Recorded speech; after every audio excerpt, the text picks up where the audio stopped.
still unanswered questions about the death of two-time Oscar winner Gene Hackman and his wife. The couple was found dead this week in their New Mexico home. On February 26, 2025, a routine day took a tragic turn when a maintenance worker arrived at the Santa Fe, New Mexico, home of Hollywood legend Gene Hackman, and sensed something was terribly wrong. He immediately called authorities. Responding officers found the 95-year-old actor and his wife, Betsy Arakawa, dead inside the house, with one of their beloved dogs also lying lifeless nearby. Investigators found no immediate signs of foul play, no obvious injuries or forced entry, but the unusual scene left many questions unanswered.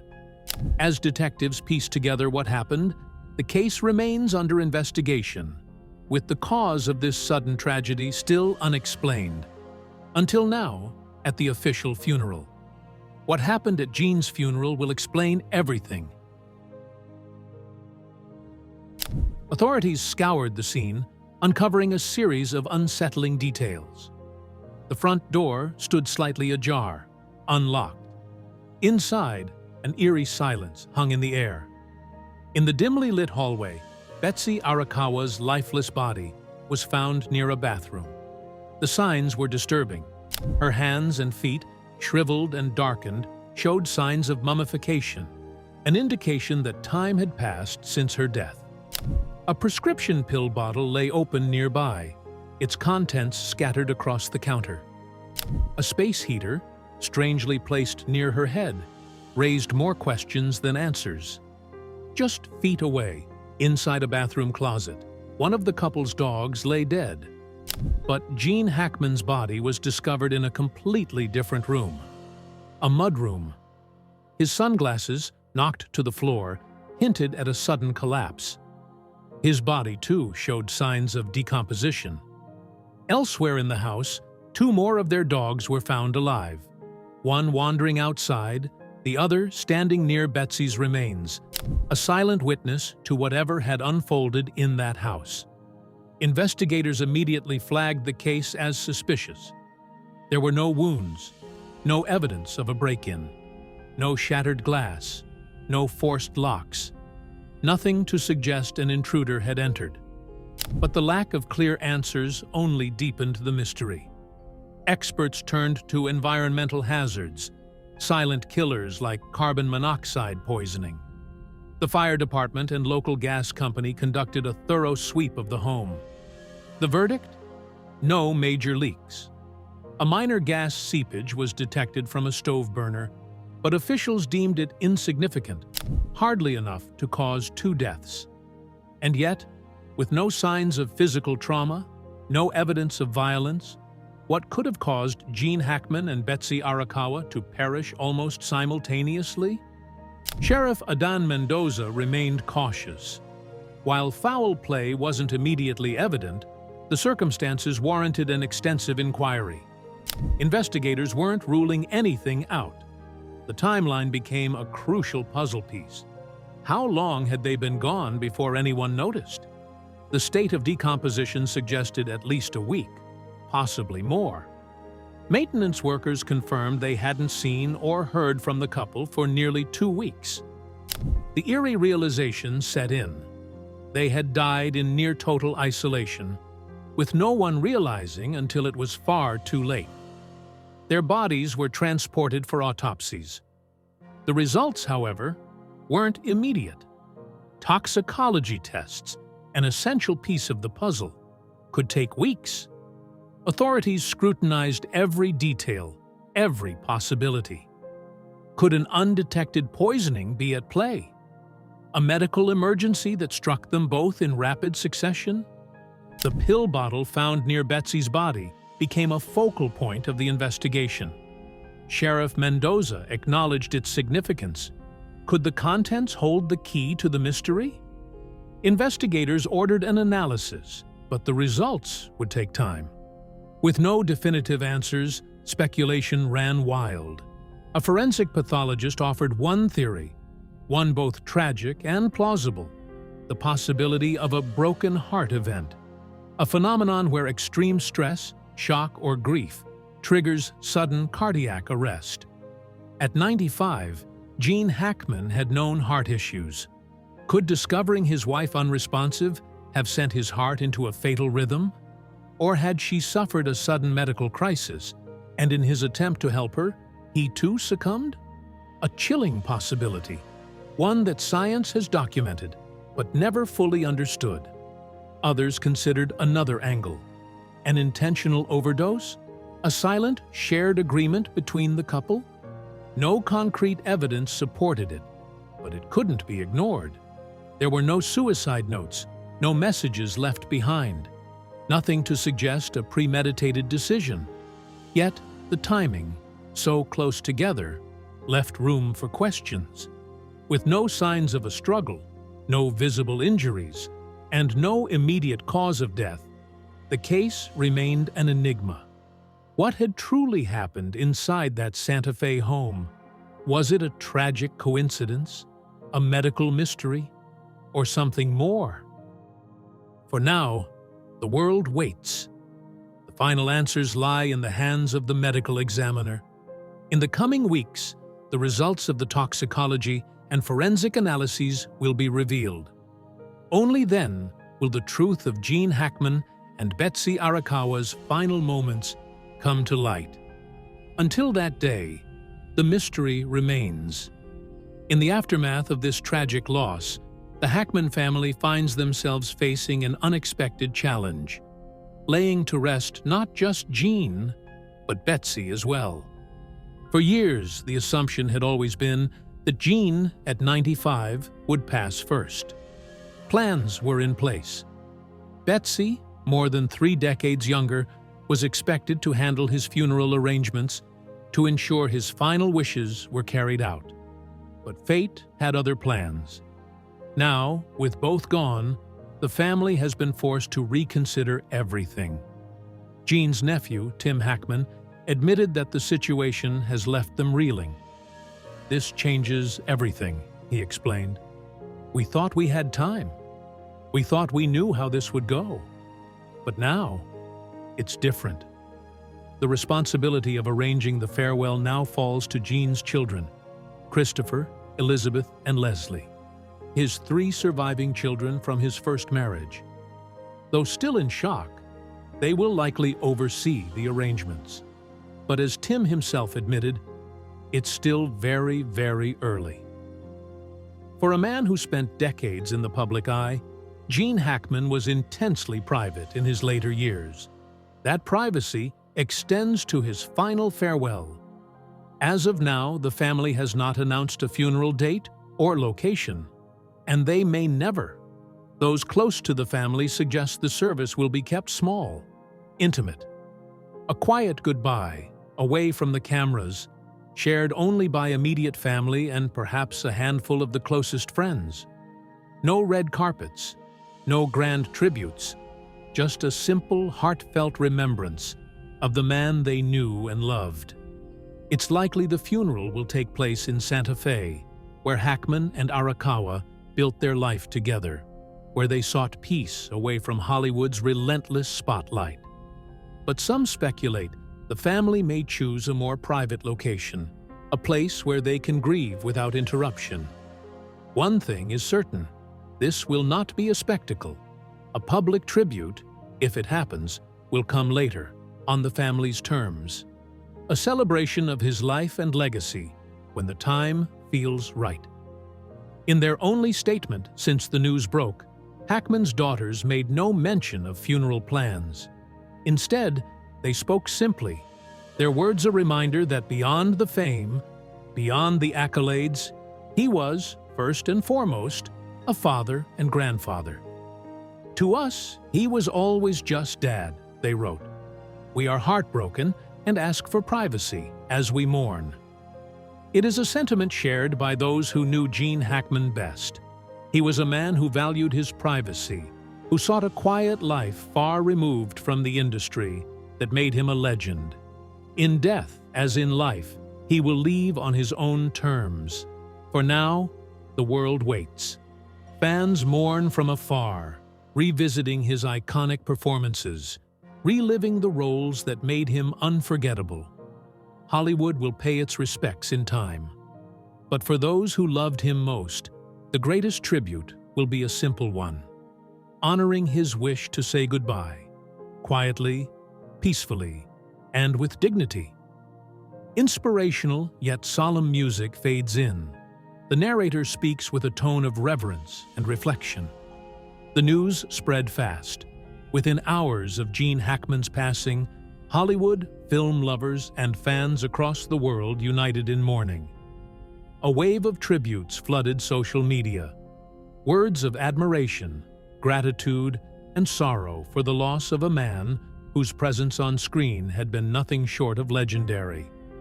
For those who worked alongside him, Hackman's death was deeply personal.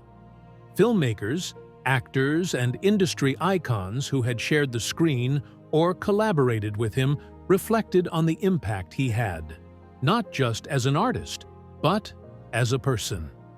Director Francis Ford Coppola, who had guided Hackman through one of his most nuanced performances in The Conversation, paid tribute to his friend, saying, "The loss of a great artist is always cause for both mourning and celebration." Gene was magnificent, intense, subtle, a master of his craft. I mourn his passing, but celebrate his existence, his contribution to cinema, and the legacy he leaves behind. Clint Eastwood, who had directed Hackman in Unforgiven, spoke of their friendship and shared history. "There was no finer actor than Gene," he stated. "He was instinctive, natural, and never once delivered a false note. He was not just a colleague, but a dear friend. His absence will be felt deeply." For those who had shared the screen with him, the loss was profound. Morgan Freeman, Hackman's co-star in Unforgiven and Under Suspicion, reflected on his admiration for the legendary actor. "One of the greatest honors of my career was standing opposite Gene Hackman. His talent was limitless, his presence undeniable. I will miss him. Rest easy, my friend."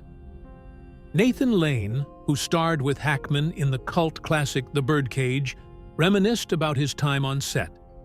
"Every day, I told him, 'Gene, you're my favorite actor.' And I meant it. He could do anything. Drama, action, comedy. He was brilliant in all of it." Viola Davis, a powerhouse performer in her own right, wrote on social media, "Loved you in everything, sir. You were one of the greats. Your performances inspired generations. Rest well." Josh Brolin admitted that the loss left him crushed. He called Hackman one of my favorites, speaking of his unique ability to disappear into any role. Antonio Banderas shared his condolences, calling it a sad day for cinema lovers everywhere. But Hackman's impact transcended generations. Younger actors who had never shared the screen with him also paid their respects. Michael Rosenbaum, known for playing Lex Luthor in Smallville, told a story of Hackman's sharp wit. Years ago, he had approached the legendary actor for an autograph.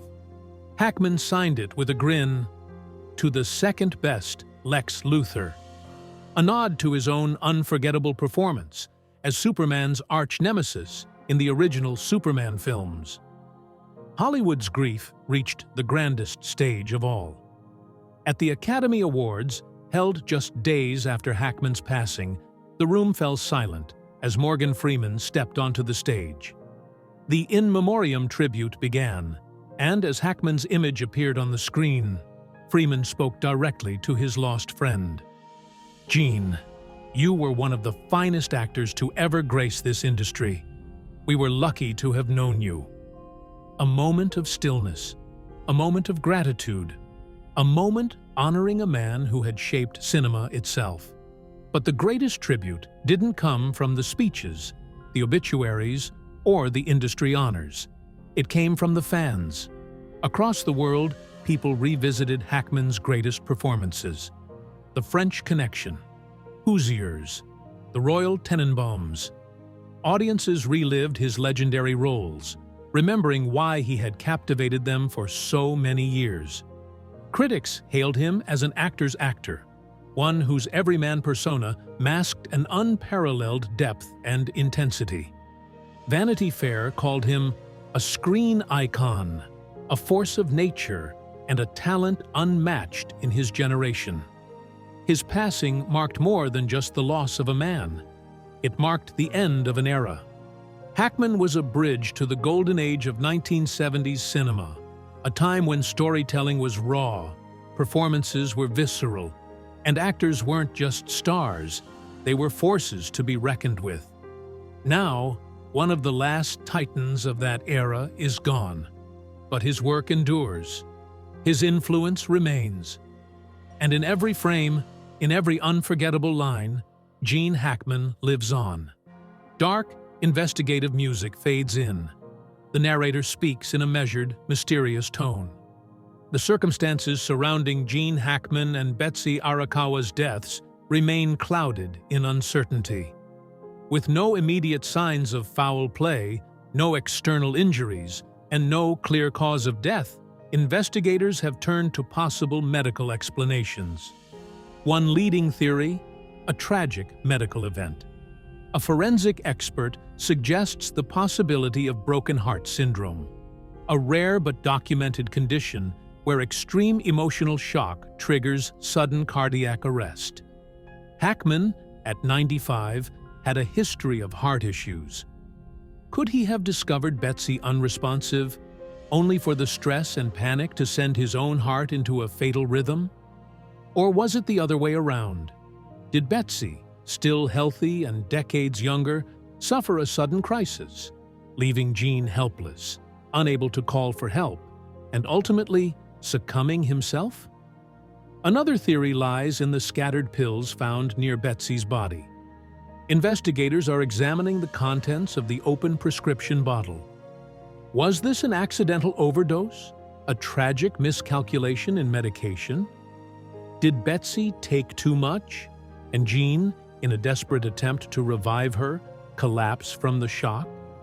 Or could the medication have played a role in both of their deaths? Toxicology tests will reveal whether any substances contributed to the tragedy, but for now, speculation lingers.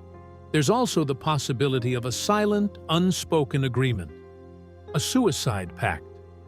Though there was no note, no final message, authorities cannot ignore the timing. Could the couple have made a decision together, unwilling to face life without one another? It would not be unheard of.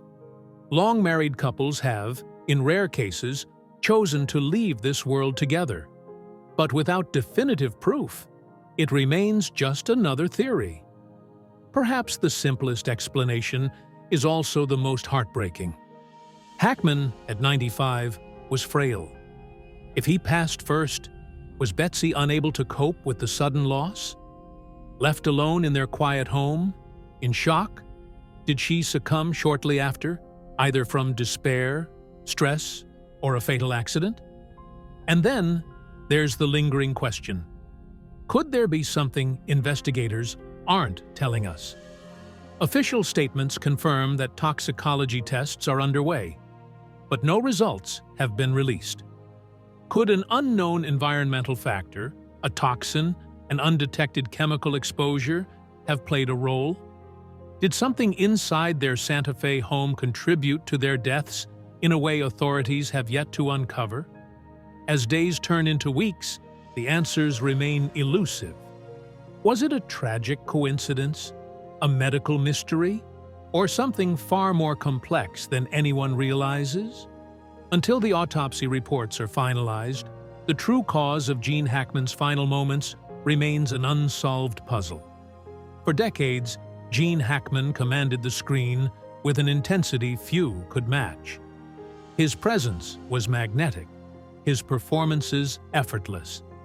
From the streets of the French Connection to the dust-swept landscapes of Unforgiven, Hackman defined what it meant to be a Hollywood legend. But then, he vanished. In 2004, without a grand farewell, without a final curtain call, Hackman retired from acting. no dramatic send-off, no tribute at the Academy Awards. He simply stepped away. The industry that had made him an icon still wanted more, but he was content. Hollywood may have been his stage, but it was never his home. He and his wife, Betsy Arakawa, left behind the flashing lights of Los Angeles and settled in the quiet, picturesque town of Santa Fe, New Mexico. It was there, surrounded by desert landscapes and endless skies, that Hackman found something rare: peace. Unlike many actors who struggled to leave the limelight, Hackman never looked back. Instead of scripts, he turned to writing novels. A storyteller at heart, he continued crafting narratives, this time in the form of historical fiction and thrillers. Over the years, he published several books, proving that his creative mind was just as sharp off-screen as it had been on it. His novels never dominated bestseller lists, but that was never the goal. He was doing what he loved, on his own terms. Despite his retreat from Hollywood, Hackman was still occasionally spotted by locals, living a simple, unassuming life. He was often seen riding his bike through town, dressed casually, blending in like any other Santa Fe resident. He would stop at local cafes for coffee, exchange pleasantries with strangers, or quietly browse through bookstores. Those who recognized him rarely approached, perhaps out of respect, perhaps because there was something about Hackman that always seemed slightly untouchable. But those who did speak with him described him as kind, reserved, but always engaged. He was a man who never craved attention, who had no need to be remembered as a star. He was simply Gene. On rare occasions, paparazzi managed to snap photos. An 80-something Hackman pumping gas, walking with a slow but steady stride, or enjoying a quiet meal with Betsy. Each time the photos would circulate online, sparking the same reaction. Gene Hackman is still alive? His disappearance from public life made him something of an urban legend, an actor so good he even disappeared from Hollywood itself. While he never granted interviews, there were brief moments where his voice was heard. In 2011, when asked if he missed acting, his answer was simple: "No. I had a great time, but I have no regrets about leaving." And that was the last anyone heard from him professionally. Even in his later years, Hackman remained active. He continued painting, cycling, and spending quiet evenings with Betsy. Those close to him say that he never dwelled on his past roles. He wasn't one to watch his own movies or relive his former glory. To him, his best work had already been done. Unlike so many of his peers who struggled with the passage of time, Hackman embraced aging with quiet dignity. He had nothing left to prove. He didn't chase awards, didn't seek one final great role, didn't long for recognition. He had already left his mark. His legacy was intact. His films continued to be studied, admired, and rewatched by new generations. Young actors still spoke of him as one of the greats. Directors still cited his performances as masterclasses in naturalism. His name was uttered alongside legends like Marlon Brando, Robert De Niro, and Al Pacino, not as a movie star, but as an actor's actor, a craftsman. And yet, none of this seemed to matter to him. He was content with sunsets over the Santa Fe desert, the quiet hum of a bicycle ride, the comfort of a long marriage. The man who had once commanded the screen with unwavering intensity had, in the end, found something far more valuable than fame. A life well lived on his own terms. For fans, his disappearance from Hollywood was frustrating. But for Hackman, it was the ultimate victory. He had given the world everything he had to offer. And then, when the time was right, he simply walked away. A legend in life, a mystery in retirement. And now, with his passing, a man whose absence will be felt, but whose work will never fade. Dark, investigative music fades in. The narrator speaks with a measured, suspenseful tone. The questions remain. The mystery lingers. What really happened inside Gene Hackman's Santa Fe home? Authorities have yet to release the final autopsy results. The medical examiner's report, the key to unlocking the truth, remains pending. Could it hold the answers to one of the most perplexing Hollywood deaths in recent memory? Investigators are combing through every piece of evidence. Toxicology tests are underway, analyzing any substances found at the scene. Were there traces of prescription drugs in either Gene or Betsy's system? Did something unknown, a toxin, an undetected medical condition, play a role? And if so, why did it strike them both so suddenly? Then there's the unsettling question. Were there warning signs? Had Hackman or Betsy tried to seek help in their final moments? Or had their deaths been so swift, so unexpected, that there was no time? For now, everything remains speculation. Theories range from the reasonable to the bizarre. A tragic medical event? A shared health crisis? An environmental factor that has yet to be uncovered? Or could the truth be something stranger, something investigators have yet to consider? And then there are the conspiracy theories. When an icon dies under mysterious circumstances, speculation is inevitable. Social media is already abuzz with rumors. Some claim foul play, despite authorities dismissing the possibility. Others whisper about a hidden illness, a secret struggle neither Hackman nor Betsy revealed. The internet thrives on mystery, and this case has all the elements of a story that refuses to fade. But speculation is not fact. And as authorities sift through the evidence, separating truth from rumor, one thing is certain: the world is watching. Regardless of what the final reports reveal, Hackman's passing will continue to fascinate and puzzle generations to come. Even in death, his story remains compelling.